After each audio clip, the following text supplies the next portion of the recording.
हर हर महादेव, जय माता रानी की। तो हेलो दोस्तों, नमस्ते, प्रणाम। कैसे हैं आप सब? आशा करते अच्छे होंगे, अच्छे रहेंगे, स्वस्थ होंगे, मस्त होंगे, अपना काम में व्यस्त होंगे। आप लोग की दुआ से हम भी व्यस्त हैं अपना मार्ग में। देख सकते हैं मेरा पूजा पाठ हो गए और दोस्तों पूजा जा कर ली, तो सोचे कि थोड़ा आप सबसे बात भी कर ले, ब्लॉग भी बना लेते हैं। तो इधर देख सकते हैं हमारे बाल बुतरू सब बैठे हैं।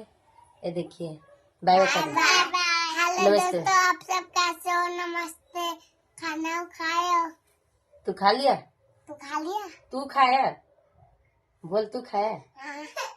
की खाई? चाय रोटी। और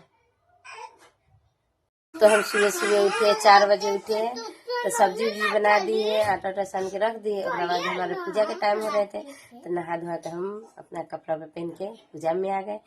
तब तक हमारी बेटी चाय ची बनाए हैं और रोटी, तो ये सब चाय रोटी खाए हैं। पता है इसको, इतना गरीब हूँ, क्या करे, गरीबी हूँ, कोई अमीर तो नहीं कि चाय और रस खाएंगे। कबो कल पैसा होते तो खा लेते, ऐसी बात नहीं है।